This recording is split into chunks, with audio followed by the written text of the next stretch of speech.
Hey, everyone out there in YouTube land, Dan here from GeekCast Radio doing another Marvel refresh review, this time taking a look at the Sentry #1. Now, I know this is not technically falling in line with a fresh start title. This is not a book that was beginning and now it's getting a relaunch, but I feel like it does fit within that mold because it is a new look at a classic, quote-unquote, character from Marvel. I guess he's been around for 15 years now, so maybe he is somewhat of a classic character, written by Jeff Lemire. And I know Sentry is a very controversial character for comic book fans, Marvel fans especially.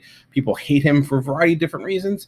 Some hate the idea that Marvel tried to pull where he was this secret character that was in the background that they forgot about and try to retcon him into the normal universe. Some people think he's way too powerful. Some people just think he's a boring character or too much of an analog for Superman. But I think in the right hands, he can work really well.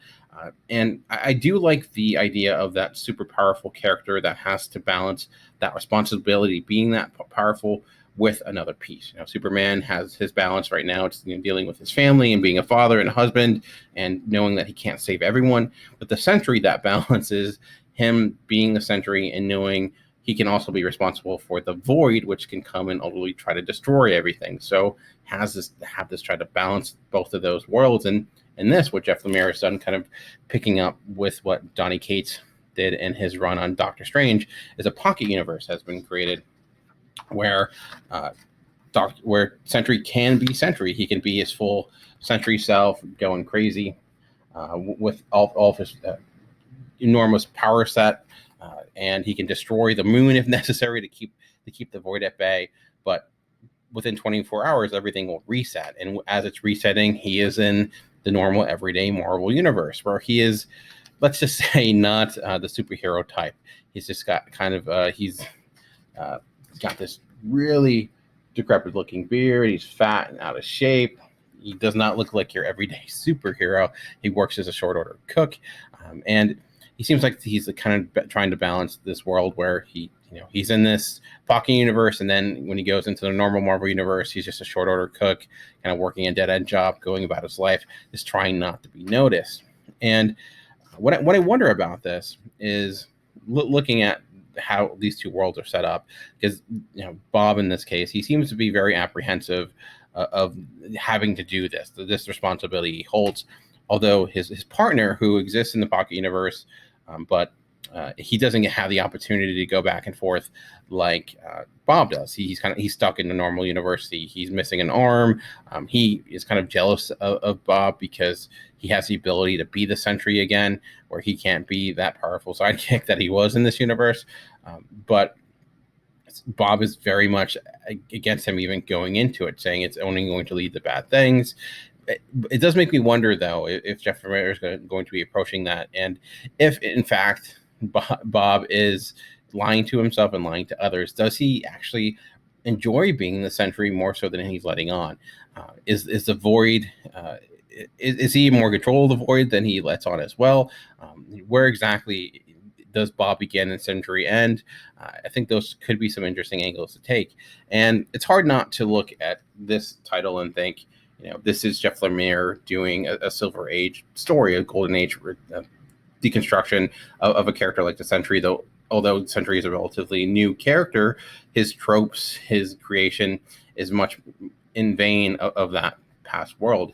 Thinking of Black Hammer, for example, and there are certainly some similarities where Black Hammer has this group of heroes, or used to be heroes, stuck in everyday life in this other pocket universe where they can't escape.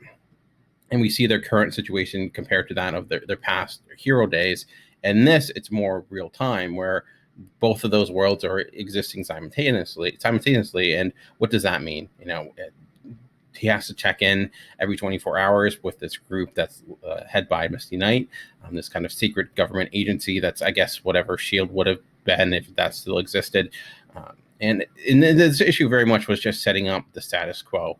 What is Sentry's life like right now, with the way he's approaching things, the people that are kind of involved in his everyday back and forth of his the world that Doctor Strange helped him build, and then obviously by the end, that status quo is destroyed, and how does he deal with it? What will be the ramifications now that it may not be what it once was. So will this story necessarily, will it cause someone who is not a Sentry fan to become a Sentry fan?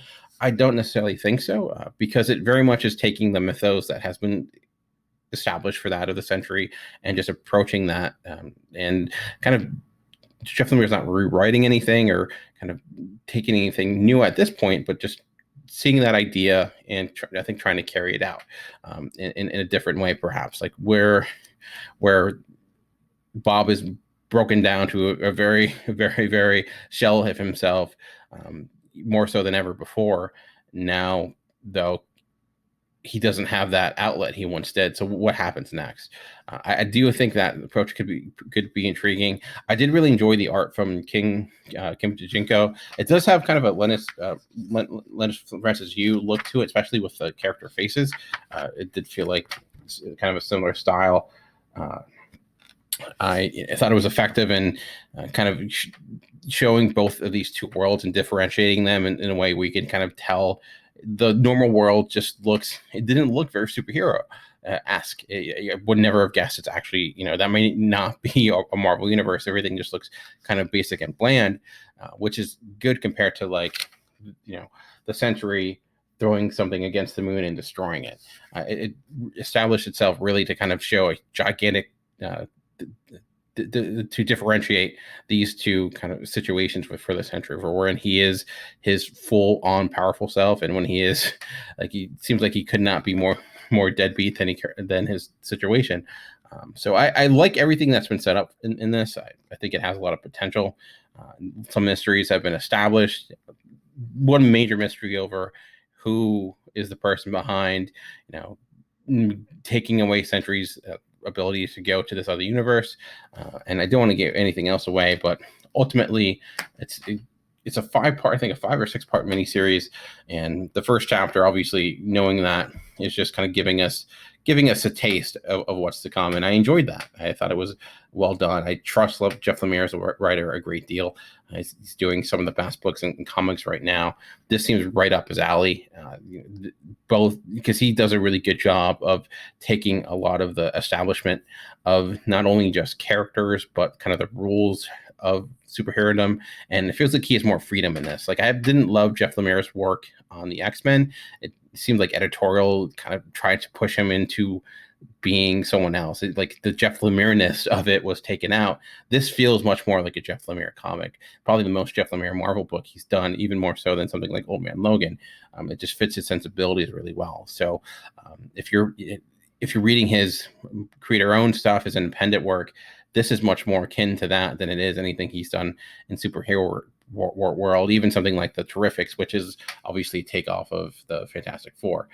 So I would definitely recommend it. Like I said, though, if you hate the Sentry and you're hoping that this is going to change everything about the character and make you love him, I don't necessarily think that's the case. However, that may be by the end of it, because by the end of it, this may be a different Sentry than we ever knew before, and maybe it will make him a little bit more of an interesting character by allowing him to develop in a new way and at least getting us some insight outside of just that common, and having that evil side, that Jekyll and Hyde situation. And I usually, Jeff Lemire is a person that does do something like that. So definitely recommend for me.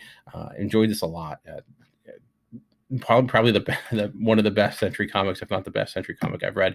At this point, there haven't been a lot of great ones, to be fair, but this has me excited for what's to come. So, all right. Well, if you want to hear more from me, you can check out my podcast, The Comic Concierge. Go to geekcastradio.com. A lot of stuff there as well. But for now, remember that comics are for everyone. The key is finding the right one. Until next time, thanks for watching.